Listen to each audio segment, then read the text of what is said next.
Hi dear friends, എല്ലാവർക്കും റിനൂസ് ഡയറിയിലേക്ക് സ്വാഗതം. ഇന്ന് ഞാൻ നിങ്ങൾക്ക് പരിചയപ്പെടുത്തുന്നത് ഒരു ഈവനിങ് സ്നാക്ക് റെസിപ്പിയാണ്.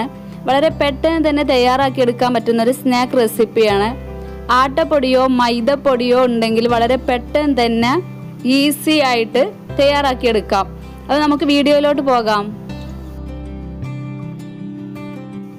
ഇത് തയ്യാറാക്കാൻ വേണ്ടി നമുക്ക് ആദ്യം മാവ് റെഡിയാക്കി എടുക്കാം. ഇതിലോട്ടൊരു അല്പം ഉപ്പ് ചേർത്ത് കൊടുത്തിട്ടുണ്ട്. ഇതൊന്ന് മിക്സ് ചെയ്ത് കൊടുക്കാം. ഇത് ഞാൻ ഒരു ഗ്ലാസ് ആട്ടപ്പൊടിയാണ് എടുത്തിട്ടുള്ളത്. ഇതിലോട്ട് ചുടുവെള്ളം ഒഴിച്ചിട്ട് നന്നായിട്ട് കുഴച്ചെടുക്കുക. നമ്മൾ ചപ്പാത്തിക്കൊക്കെ കുഴച്ചെടുക്കുന്ന ആ ഒരു പരുവത്തിലാണ് കുഴച്ചെടുക്കേണ്ടത്. അത് കുറേശ്ശായിട്ട് വെള്ളം ഒഴിച്ചു കൊടുത്തിട്ട് കുഴച്ചെടുക്കാം. ഇനി ഇതിന് പകരം നമുക്ക് മൈദപ്പൊടിയും ഉപയോഗിക്കാം കേട്ടോ. മൈദപ്പൊടി ഉപയോഗിക്കുമ്പോൾ ചുടുവെള്ളം ഒഴിച്ച് കുഴക്കേണ്ട, പച്ചവെള്ളം ഒഴിച്ച് കുഴച്ചാൽ മതിയാവും.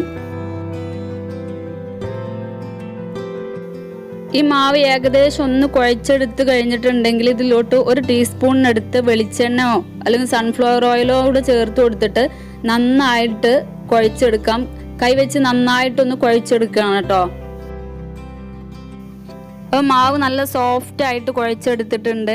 ഇതിന് ഒരു കുറച്ച് സമയം റെസ്റ്റ് ചെയ്യാൻ വെക്കാം. ആ സമയം കൊണ്ട് നമുക്ക് ഇതിലോട്ട് ആവശ്യമായ ഫില്ലിങ്സ് റെഡിയാക്കി എടുക്കാം.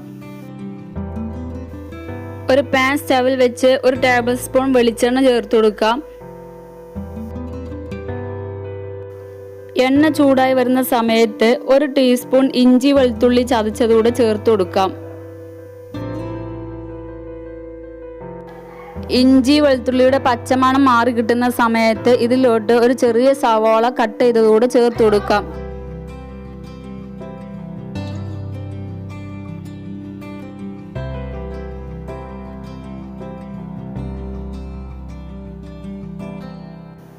സവാള നന്നായി വഴന്നു വന്നിട്ടുണ്ട്. ഇനി ഇതിലോട്ട് ആവശ്യമായ മസാലപ്പൊടികൾ ചേർത്ത് കൊടുക്കാം. 1/4 ടീസ്പൂൺ മഞ്ഞൾപ്പൊടി ചേർത്ത് കൊടുക്കുന്നുണ്ട്. 3/4 ടീസ്പൂൺ ചിക്കൻ മസാല, 3/4 ടീസ്പൂൺ മല്ലിപ്പൊടി കൂടെ ചേർത്ത് കൊടുക്കാം. ഇനി ഒരു 1/4 ടീസ്പൂണിനടുത്ത് ഗരം മസാല പൊടിച്ചതുകൂടെ ചേർത്ത് കൊടുക്കാം. 3/4 ടീസ്പൂൺ മുളക് പൊടി ചേർക്കാം. എന്നിട്ട് ഇതിൻ്റെ പച്ചമണം മാറുന്ന വരെ നന്നായിട്ട് വഴറ്റി കൊടുക്കാം.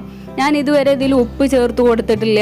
ഇതിലോട്ട് ചിക്കൻ ചേർത്ത് കൊടുക്കുന്നുണ്ട്. അപ്പോൾ ചിക്കനിൽ തന്നെ അത്യാവശ്യം ഉപ്പ് ഉള്ളതുകൊണ്ടാണ് ഞാൻ ഇതിലോട്ട് ചേർത്ത് കൊടുക്കാത്തത്. നിങ്ങളത് നോക്കിയിട്ട് വേണം ചേർത്ത് കൊടുക്കുക. ഉപ്പിൻ്റെ കുറവുണ്ടെങ്കിൽ ചേർത്ത് കൊടുക്കണം കേട്ടോ. ഇതിൻ്റെ പച്ചമണമൊക്കെ മാറി കിട്ടിയിട്ടുണ്ട്. ഇനി ഇതിലോട്ടൊരു അല്പം നാരങ്ങ ജ്യൂസ് ചേർത്ത് കൊടുക്കുന്നുണ്ട്.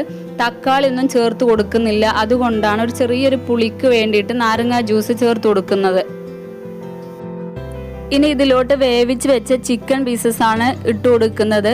ഇത് കുക്കറിൽ വെച്ച് മഞ്ഞൾപ്പൊടിയും ഉപ്പും കുരുമുളക് പൊടിയും കൂടെ ചേർത്ത് വേവിച്ചെടുത്തതിന് ശേഷം മിക്സിയുടെ ജാറിൽ ഇട്ടിട്ട് ജസ്റ്റ് ഒന്ന് ക്രഷ് ചെയ്തെടുത്തതാണ്. ഇനി ഇതിലോട്ട് ഒരു തണ്ട് കറിവേപ്പിൻ്റെ ഇലയും ഒരല്പം മല്ലിച്ചപ്പും ചെറിയ കഷ്ണങ്ങളാക്കി കട്ട് ചെയ്തുകൂടെ ചേർത്ത് കൊടുക്കാം. എന്നിട്ട് നന്നായിട്ടൊന്ന് മിക്സ് ചെയ്ത് കൊടുക്കാം. അതിനുശേഷം ഫ്ലെയിം ഓഫ് ചെയ്യാം. അപ്പോൾ നമ്മുടെ ഫില്ലിങ്സ് റെഡി ആയിട്ടുണ്ട്.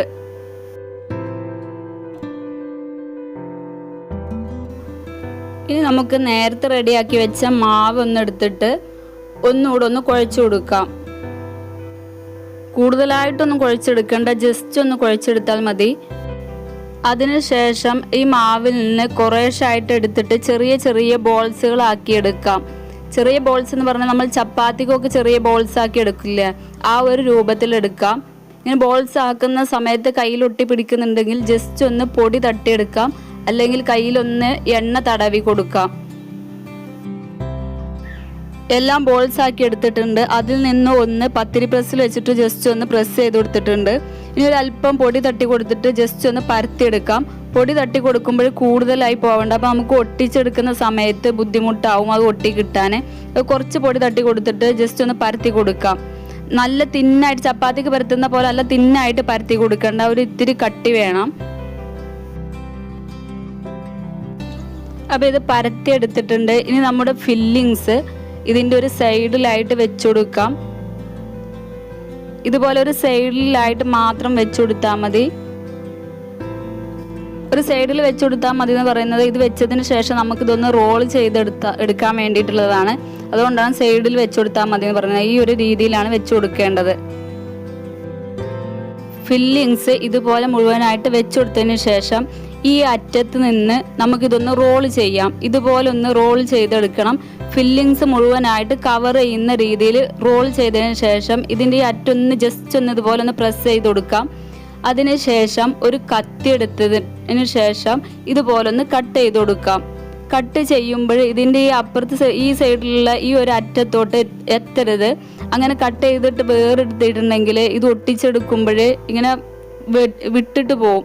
അതുകൊണ്ട് ഈ അറ്റത്ത് തട്ടാത്ത രീതിയിലാണ് കട്ട് ചെയ്യേണ്ടത്. ഈ ഒരു ടൈപ്പിലാണ് കട്ട് ചെയ്തെടുക്കേണ്ടത്. ഇതുപോലെ മുഴുവനായിട്ട് ഇങ്ങനെ കട്ട് ചെയ്തെടുക്കാം.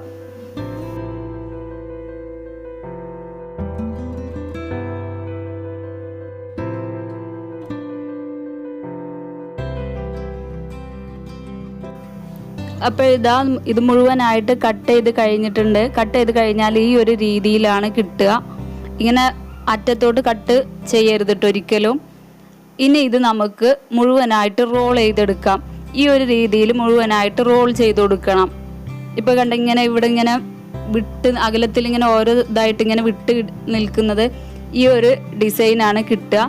ഇത് മുഴുവനായിട്ട് ഇത് റോൾ ചെയ്തതിന് ശേഷം നമുക്കിതൊന്ന് റൗണ്ട് ചെയ്ത് കൊടുക്കാം.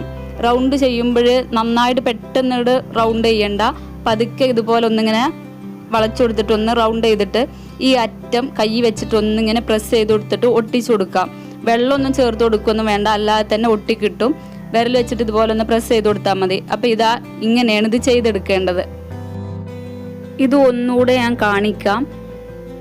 കൂടുതൽ പൊടി തട്ടണ്ടെന്ന് പറഞ്ഞത് ഇത് ഒട്ടിക്കിട്ടാൻ ഇത്തിരി പ്രയാസമായിരിക്കും. ഇത് നമ്മൾ ചെയ്യുമ്പോൾ ഈസി ആയിട്ട് വളരെ പെട്ടെന്ന് തന്നെ ചെയ്തെടുക്കാം. ഇത് കാണുമ്പോൾ അത്ര റിസ്ക്കാ തോന്നുമെങ്കിലും ചെയ്തെടുക്കുമ്പോൾ വളരെ പെട്ടെന്ന് ചെയ്തെടുക്കാൻ പറ്റും. പിന്നെ ഇത് നമ്മൾ ചപ്പാത്തി പരത്തുന്നതിനേക്കാൾ ഇത്തിരി കൂടെ കട്ടിക്ക് പരത്തി കൊടുക്കുക. അല്ലെങ്കിൽ ഇത് റൗണ്ട് ചെയ്യുന്ന ആ സമയത്ത് ഇതിൻ്റെ ഉൾവശം ഒന്ന് പൊട്ടാൻ ചാൻസ് ഉണ്ട്. അതുകൊണ്ട് ഇത്തിരി കട്ടിക്ക് പരത്താൻ ശ്രദ്ധിക്കുക കേട്ടോ. ചപ്പാത്തിനേക്കാൾ ഒരു ഇത്തിരി കൂടെ കട്ടിക്ക് പരത്തി കൊടുത്താൽ മതിയേ.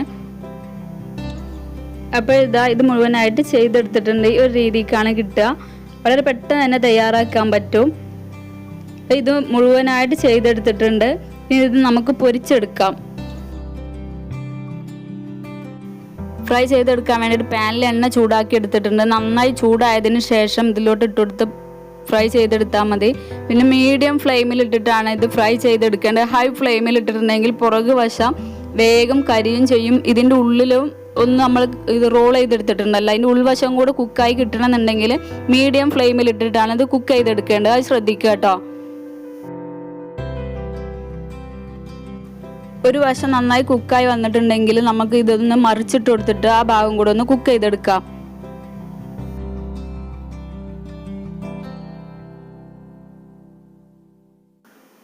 രണ്ട് വശം നന്നായി ക്രിസ്പി ആയിട്ട് കുക്കായി കിട്ടിയിട്ടുണ്ട്. ഇനി ഇത് നമുക്കിതൊരു പ്ലേറ്റിലോട്ട് മാറ്റി കൊടുക്കാം. ഇതുപോലെ അടുത്ത ബാച്ച് കൂടെ പൊരിച്ചെടുക്കാം.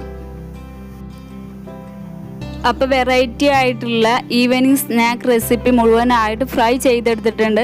ഇത് വളരെ പെട്ടെന്ന് തന്നെ തയ്യാറാക്കി എടുക്കാൻ പറ്റും കേട്ടോ. ഞാനിത് ഡീറ്റെയിൽ ആയിട്ട് കാണിച്ചു തന്നുകൊണ്ടാണ് ഇത്തിരി ലെങ്തി ആയി പോയത്. എല്ലാവരും ഒന്ന് ട്രൈ ചെയ്ത് നോക്കുക. വളരെ സിമ്പിളായിട്ട് പെട്ടെന്ന് തയ്യാറാക്കി എടുക്കാൻ പറ്റുന്ന ഒരു സ്നാക്കാണ്. ഇഷ്ടപ്പെട്ടാൽ ലൈക്ക് ചെയ്യാൻ മറക്കരുത്. നിങ്ങൾക്ക് എല്ലാവർക്കും ഇഷ്ടപ്പെട്ടിട്ടുണ്ടാവുമെന്ന് പ്രതീക്ഷിക്കുന്നു. ഇതുപോലെ ഒരു വെറൈറ്റി വിഭവമായി വരുന്നതുവരെ ബൈ ബൈ.